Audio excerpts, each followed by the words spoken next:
नमस्कार, prime debate में आपका स्वागत है। रेल मंत्रालय ने रेल किरायों में बढ़ोतरी कर दी है। इस मुद्दे पर जहां विपक्ष सरकार पर हमला बोल रहा है, वहीं सरकार इसे जायज ठहरा रही है। तो क्या सरकार का ये कदम आम आदमी के खिलाफ उठाया कदम है या फिर सरकार के पास दूसरा कोई चारा नहीं बचा था?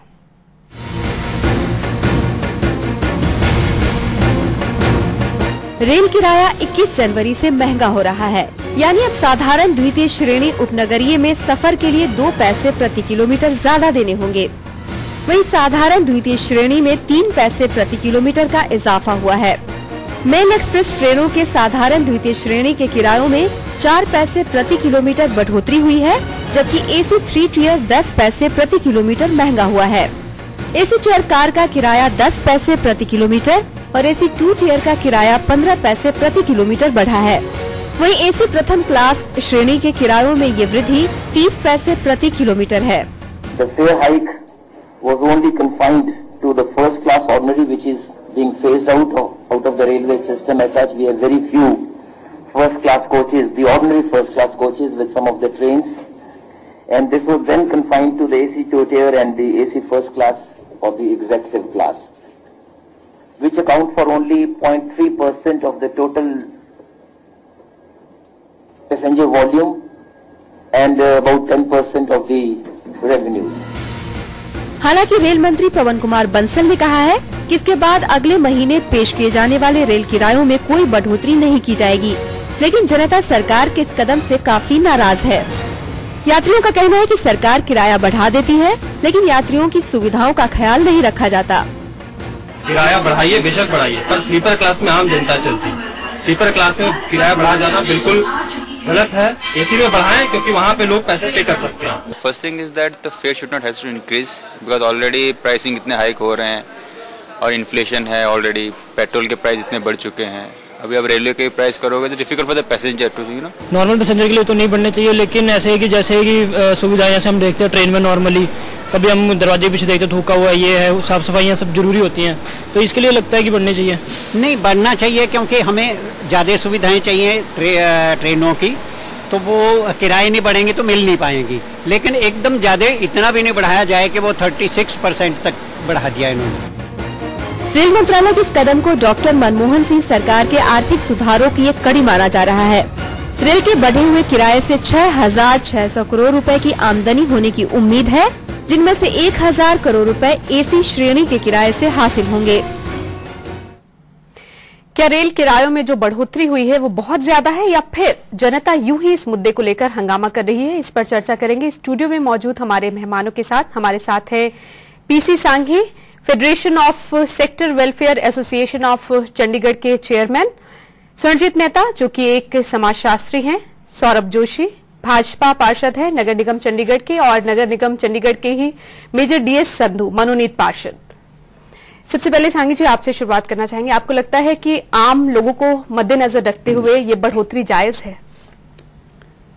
देखिए, मैं ये समझता हूँ पॉलिटिक्स से ऊपर उठ के अगर हम ग्राउंड रियलिटीज पर आए तो पिछले 10 सालों में साउदर्न ईस्टर्न स्टेट के MP, जो स्टेट के MP रेलवे मिनिस्टर रहे, और वैसे तो एक्टिविटीज रेलवे की बहुत स्लो रही है जी, लेकिन लेकिन हमारे एरिया में जो पंजाब, हरियाणा, चंडीगढ़, J&K, हिमाचल, इसमें एक्टिविटीज तो बहुत ही कम हुई है। अब कुछ बढ़ी है जब पवन बंसल रेल मंत्री बन गए हैं। हाँ, काफी सुधार आना शुरू हुआ है, उसी पर मैं आ रहा हूँ।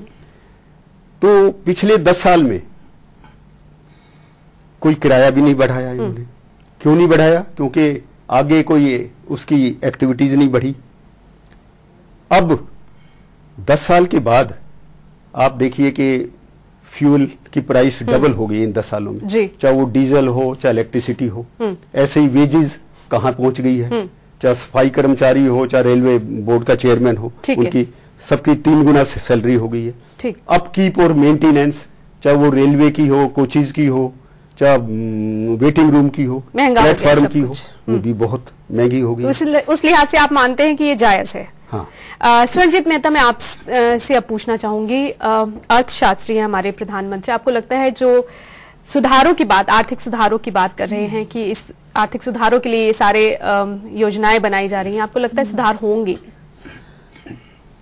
मुझे तो लगता है कि ये जो नीति है इसको सुधार की नीति बोलना ही जायज नहीं है।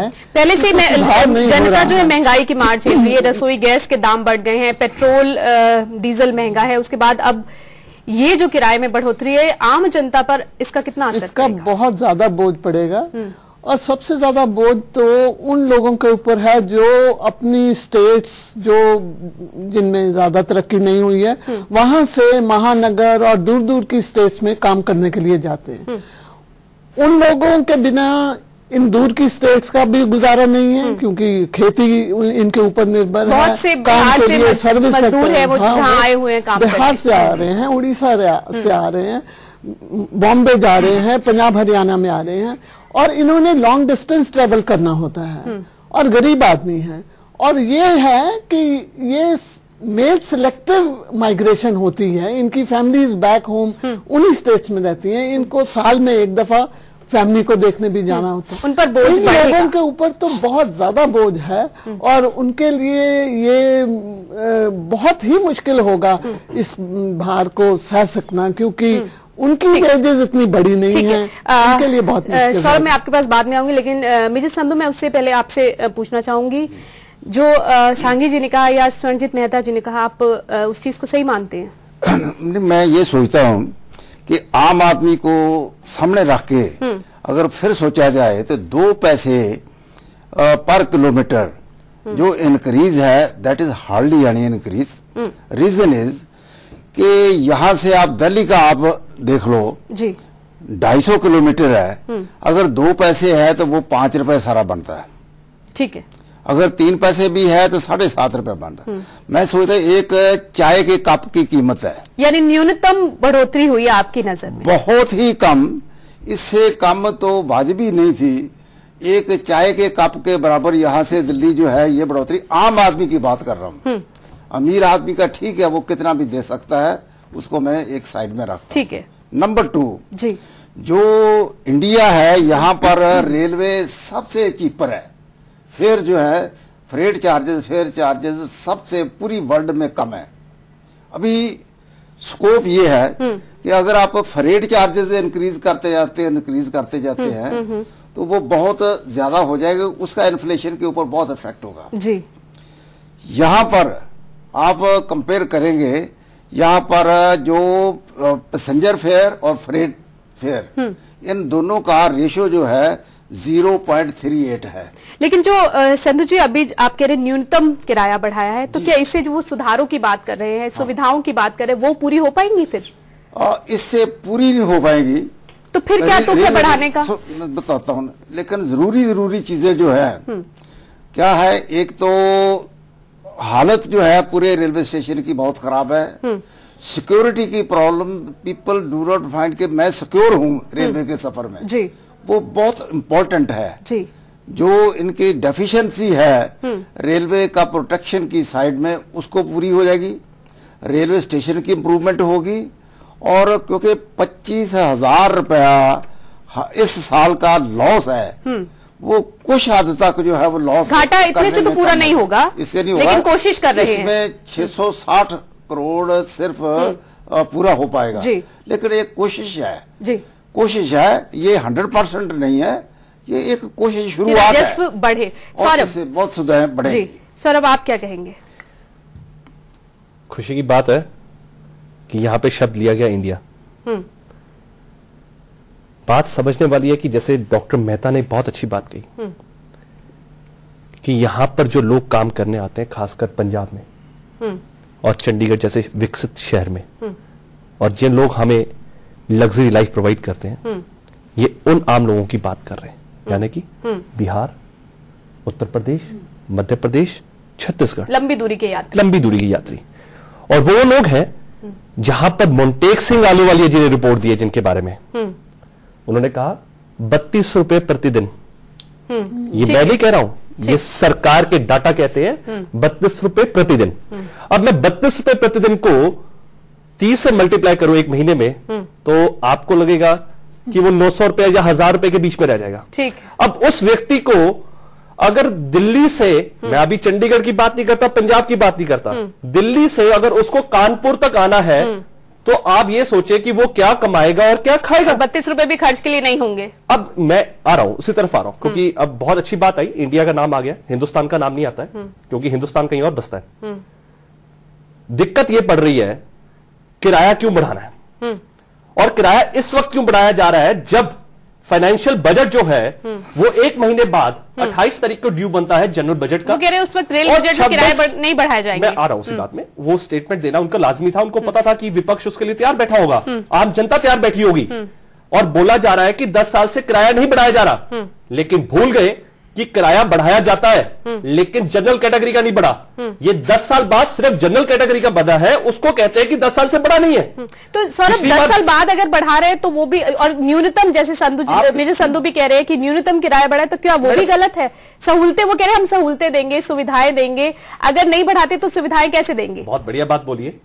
मेरी उम्र तकरीबन 34 वर्ष हो चुकी है, मैं भी पिछले 30 वर्षों से कभी गोदी में जाया करता था अपने माँ बाप के संग उस ट्रेन में, आज भी वही ट्रेन की दशा है, आज भी वही दशा रेलवे स्टेशन की है। सुधार नहीं होंगे? तो मुझे लगता है कि 30 साल 34 साल तो मेरे निकल गए हैं, मैंने तो आज तक इंडिया देख ही नहीं पाया, मैं तो अभी तक हिंदुस्तान ही देखता जा रहा हूं। और तो और यहाँ शिमला तक का जो ट्रैक बना है वो अंग्रेजों के जमाने का बना है। ट्रेनों का मतलब कोई सुधार नहीं हुआ। आप ये छोड़िए, रेलवे की बात कहता हूं, मैं ट्रैक की बात करता हूं। क्या हिमाचल में आज तक ट्रैक आपने इंक्लूड किया? क्या जम्मू कश्मीर तक आपने पहुंचाया? क्या आपने दार्जिलिंग से आगे अरुणाचल प्रदेश तक पहुंचाया? ये हमारी रिक्वायरमेंट्स है, आपको सीख लेनी चाहिए, खासकर चाइना जैसे देश से जो बहुत पिछड़ा हुआ देश था, आज उसने एक सबसे हाईएस्ट उसने वो, उसके लिए भी राजस्व की जरूरत, राजस्व की जरूरत। अब राजस्व में आना चाहता हूं। अब राजस्व की आप बात हो रही है कि राजस्व में हमें घाटा होता है। क्या आपके पास ऑल्टरनेट रेमेडी सिर्फ यही है कि आप 10 पैसा या 20 पैसा बढ़ाए? मैं लाना चाहता हूं अपने रेल जो मंत्री हैं इस देश के, उनको लाना चाहता हूं कि वो CF जाफर जो 20 वर्ष पहले यहां के हमारे रेल मंत्री थे, उन्होंने एक प्रपोजल खड़ा किया था। क्या प्रपोजल था वो प्रपोजल था कि जो मेजर सिटीज में आपके जो रेलवे स्टेशन है, लाइक मेट्रो सिटीज आप कह सकते हैं, बेंगलोर, मुंबई, कलकत्ता, दिल्ली, और वहां पर आप इन रेलवे स्टेशन में, उन्होंने 40 ऐसे आइडेंटिफाइड किए थे मेजर सिटीज को, रेलवे स्टेशन को, जहां पर हम कमर्शियल मॉल्स और हम शॉपिंग मॉल्स को खोल सकते हैं। आपने निजामुद्दीन के बाहर देखा होगा। आपका मतलब है बहुत लंबे स्तर पर सुधारों की अब दूसरी बात में मैं आऊंगा, राजस्व की बात चल रही है। अब आप बोलते हैं कि 6600 करोड़ रुपए आप कमाएंगे, इस 33 पैसे या प्रतिशत जो भी आप कहते हैं, बड़ा न्यूनतम प्रतिशत है।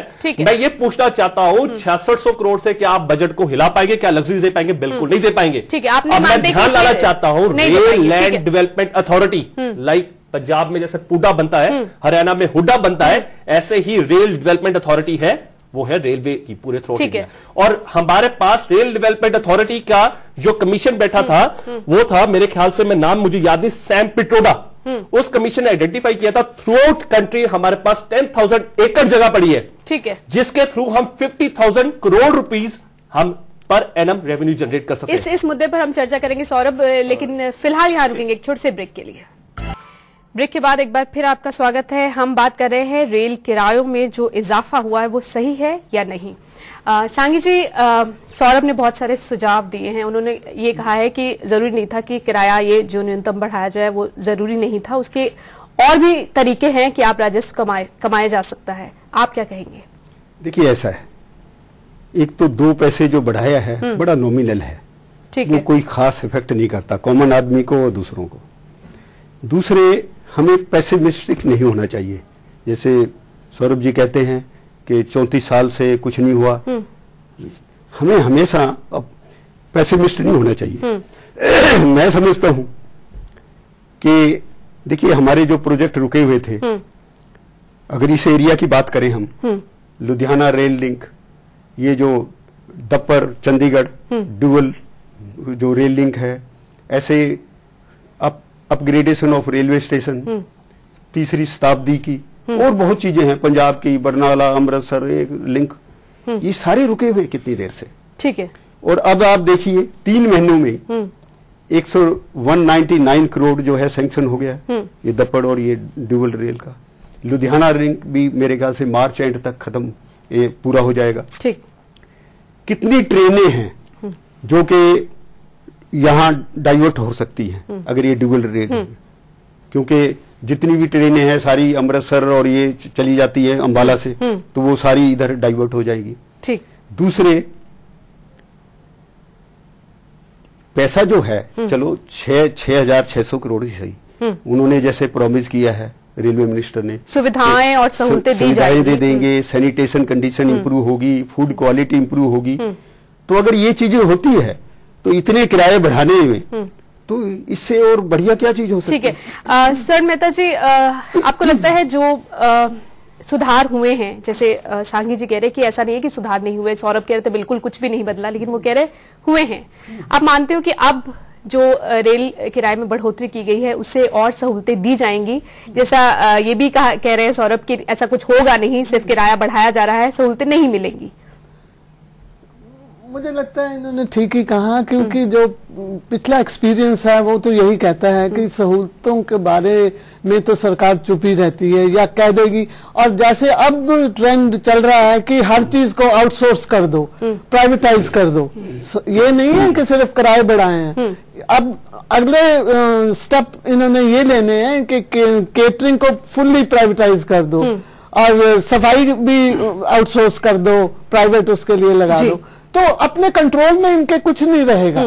तो क्योंकि ये आर्थिक सुधार चीज ही ऐसी लेके आए हैं ये कि इसमें ये सब चीजें इंटीग्रेटेड है। आम आदमी एक बात मैं कहना चाहूंगी कि आम ये शोर तो ये मचाया जाता है ना कि रेलवे बहुत घाटे में जा रही है और घाटे को पूरा करने के लिए हम ये बढ़ा रहे हैं। वो घाटा तो ऐसे पूरा होने वाला है नहीं है। घाटे को पूरा करने के लिए इनको और पॉलिसीज चाहिए जो इनके विजन में है नहीं है, यानी और योजनाएं बढ़ाने की जरूरत है। लगी हुई हैं, वो रेल कोचेस को तीसरी दुनिया के देशों में क्यों नहीं एक्सपोर्ट करती? योजनाओं की जरूरत है, योजनाओं की जरूरत भी है, और पूरी रेल की जो डेवलपमेंट की पॉलिसी है उसको पूरा खुला करके और इसका कैनवस और बड़ा बढ़ा के तब करना चाहिए। मेहता जी, मेरे साथ एक कॉलर जुड़े हैं जी, आप क्या कहना चाहते हैं? अपना नाम बताइए। हरजिंदर सिंह बोल रहा हूँ मैडम जी, गुरूर साइड से। हाँ जी, बोलिए। मैडम जी, ये जो किराए बढ़ाने का विरोध हो रहा है, किराए नहीं बढ़ाएंगे तो सुविधाएं कहाँ से मिलेंगी? जी। और जो हम किसी भी स्टेट की रोडवेज की बसों में सफर करते हैं, वहाँ देख लो रेलवे से 3 गुना किराए हैं उन बसों की। जी। उन बसों में तो आम लोग सफर करते ही है ना, वो किराया भी तो देते हैं। तो रेलवे तो जो दे रहे हैं सुविधा रेलवे वाले, 3 गुना कम किराया है बसों से, तो फिर भी यानी आप मानते हैं जो किराए में बढ़ोतरी हुई है वो जायज है। हम आपकी बात समझ गए हैं। मेजर संधू, आम आदमी है, ये आम आदमी को रिप्रेजेंट कर रहे थे ये कॉलर, वो ये कह रहे कि जायज है, बढ़ने चाहिए। अगर आप देखोगे, पहले तो मैं ये जवाब देना बहुत जरूरी समझता हूँ कि अभी क्यों बढ़ा दिया, बजट तक क्यों नहीं वेट किया। हाँ। वो सोचने वाली बात है कि अगर 21 से ये लागू हो जाता है तो इमीडिएटली रिटर्न जो है पैसे की आनी शुरू हो जाएगी और साथ ही काम जो है वो शुरू हो जाएगी। अच्छा, मतलब जल्दी राजस्व चाहिए, इसलिए उन्होंने ये फैसला लिया। अगर बजट में होगा, मैं कंपैरिजन कर रहा हूँ, बजट में जाएगा तो बजट में क्या होगा कि पास होगा, उसके बाद कमेटियों के पास जाएगा, फिर उसके बाद फाइनल अप्रूवल होगी और इम्प्लीमेंट होते होते 1 जून या 1 जुलाई तक आगे चला जाएगा। सरकार जल्दी राजस्व कमाना चाहती है, काम करना चाहती है। रेलवे मिनिस्टर जो है वो इतने ईमानदार, मेहनती और रात दिन अनथक वो काम करके दिखाना चाहते हैं कि अगर इम्पोर्टेंट पोर्टफोलियो मेरे को मिला है, आई मस्ट जस्टिफाई दैट। एक सवाल ये भी था कि रेल मंत्री लालू यादव के वक्त दुधारू गाय हुआ करता था रेल मंत्रालय, लेकिन अब इतनी घाटे में कैसे चला जी? ये रेल मंत्रालय जो है ये रहा यूपी, बिहार और बंगाल में, इधर तो आया नहीं। और क्योंकि वो पॉलिटिक्स जो है यूपीए एनडीए की जो है उसकी वजह से ये सफर हो गया, क्योंकि छोटी पार्टियां जो हैं वो अपनी मनमर्जी करती थी, अपनी स्टेट को ही देखती थी, वो स्टेट का उनका मुद्दा था, उनका पूरे भारत का जो है वो मुद्दा नहीं था। अभी नॉर्थ को मिल गया है जो कि अंडर डेवलप था, कोई काम नहीं। मैं एग्री करता हूं उनके साथ। जब हम अमृतसर से चंडीगढ़ आना होता था बाई ट्रेन, कालका मेल में रात को 9 बजे अमृतसर बैठते थे और सुबह 9 बजे चंडीगढ़ पहुंचते थे। ठीक है। छठलेग में अम्बाड़ा में कैंट लगा दिया, उधर लगा दिया, 12 घंटे लगते थे। ठीक। अब कितनी ट्रेन चलनी शुरू हो गई है, ये है और चलने वाली है। नई रेलवे लाइन बढ़ रही है, उसके लिए पंजाब जो है चाहिए। We can't wait for another 6 months और 8 months to start a work. Work should be started immediately. जैसे फौजी तरीका होता है उस तरीके से काम होना चाहिए, ये डिले नहीं एक्सेप्टेबल है। सौरभ, क्या कहेंगे आप किस बारे में? जो मेजर संधू ने कहा कि विकास हुए हैं, एक वक्त में 12 घंटे लगते थे, अब हम 5-6 घंटे में पहुंच सकते हैं। मेरे पास तो 2 सवाल खड़े हो गए हैं। ईमानदार व्यक्ति और अनथक व्यक्ति। तो मैं कहना चाहूंगा ईमानदारी अगर देखनी है तो सरदार मनमोहन सिंह की देखिए आप, कितने ईमानदार व्यक्ति हैं पिछले 10 सालों में। जहां पे हमें रेलवे की तरफ रखो तो अभी तो किराए में बढ़ोतरी की मैं किराए की बढ़ोतरी कर रहा हूं, लेकिन ये सरकार से रिलेटेड है। ये प्रधानमंत्री पे भी बात आती है। अगर आप ऐसे कहें कि सरकार से बात कहते तो मैं बिल्कुल नहीं मानूंगा। जब ये लोग बोलते हैं मैं चुप बैठा हूं। एक डिस्कशन का ये रहता है कि अगर एक व्यक्ति बोल रहा था दूसरे व्यक्ति को हम बोल रहे हैं, सरकार का ही डिसीजन। अब मैं ईमानदार व्यक्ति पे आ रहा था, ईमानदार सरकार पे आ रहा था। इस ईमानदार सरकार ने पिछले 10 सालों में जहां पे आम व्यक्तियों के घरों के आगे पे हर सिलेंडर वाले खड़े हो जाते थे कि हमारा सिलेंडर लो, हमारा सिलेंडर लो, आज उसी सरकार ने उस सिलेंडर पे राशनिंग सिस्टम कर दिया है और उसको 350 से आप देखिए कहां तक पहुंचा दिया है। ठीक है, वो सिलेंडर की बात फिर हम डिस्कस करेंगे। सौरभ, अभी मैं आपके पास आ रहा हूं। मैं आपको किराए की बढ़ोतरी आपको बताता हूं। आपके एक्स रेलवे मिनिस्टर जो इस सरकार में थे, यानी कि द्विवेदी जी की बात कर रहा हूं मैं, ठीक, उन्हीं की स्टेटमेंट आई हुई है मेरे पास, जो मैं ये ऑन रिकॉर्ड आपको यहां पे देना चाहता हूं। जब उन्होंने ये बात कही है, पूर्व रेलवे मंत्री दिनेश त्रिवेदी ने यात्री किराए को ईंधन की कीमत से जोड़ने का प्रस्ताव पेश किया था। मतलब ये भी इनका आ रहा है, क्या आ रहा है कि कल को अगर हमें प्राइस को जोड़ना पड़ेगा विद दी पेट्रोल प्राइसेस, तो आप सोचिए ये कहां से कहां पहुंच जाएगा। पर अभी वो हुआ नहीं है, अभी ये भी प्रपोजल में है। लेकिन अब मैं इस पे आऊंगा, बार-बार ये बात अगले साल चुनाव भी मुझे नहीं लगता कि लेकिन मैं आपको इतनी बात कहूंगा कि अभी एक बहुत अच्छी डिस्कशन के टाइम पे आया था कि हमें रेवेन्यू जनरेट करना चाहिए, इसमें कोई दो मत नहीं है। लेकिन कम वक्त ऑल्टरनेट रेवेन्यूज है। जैसे इन्होंने रेल कोची फैक्ट्रीज के बारे में मैडम मेहता ने बताया कि आपको करना चाहिए एक्सपोर्ट, क्यों नहीं आप करते, आप इसमें सोचते नहीं है। ऐसे ही आपके पास जो जमीनें बड़ी हुई है 10,000 एकड़ जो आपकी फालतू में पड़ी हुई है, जिससे आप 50,000 करोड़ रुपया सालाना कमा सकते हैं, आप उसको कमाइए। हम तो ये बोल रहे हैं। और मैंने ये भी नहीं कहा कि 30 साल में कुछ नहीं हुआ। मैंने ये भी कहा था कि मैंने अपने जन्म से लेकर अभी तक शिमला का जो ट्रैक बना है वो बना हुआ है सन 47 यानी कि अंग्रेजों के जमाने का, लेकिन मैंने अभी तक नहीं देखा। लेकिन मैं आपको बताता हूं, जो दुरंतो चल रही है वो ममता बनर्जी के कारण चल रही है, और ये जो लुधियाना वाला चल रहा है लालू जी के कारण चल रहा है। और आपने बात कही कि लालू जी के समय में हमने इतना अच्छा रेवेन्यू जनरेट किया था, अमेरिका से स्टूडेंट्स पढ़ने आए कि इतना रेवेन्यू जनरेट कैसे हो रहा है, और आज वही सरकार घाटे पे चल रही है, आज वही रेल मंत्रालय घाटे पे चल रहा है, वो कैसे? ठीक, शुक्रिया आप सभी का इस चर्चा में जुड़ने के लिए। तो एक आम आदमी ये मानता है कि किराए में बढ़ोतरी जायज है, और कुछ लोग ये भी मानते हैं कि इतना न्यूनतम किराया बढ़ने से कोई फर्क नहीं पड़ने वाला, लेकिन हमें देखना होगा कि आने वाले वक्त में कितना फर्क पड़ेगा। इसी के साथ आज का प्राइम डिबेट हम यही खत्म करते हैं। नमस्कार।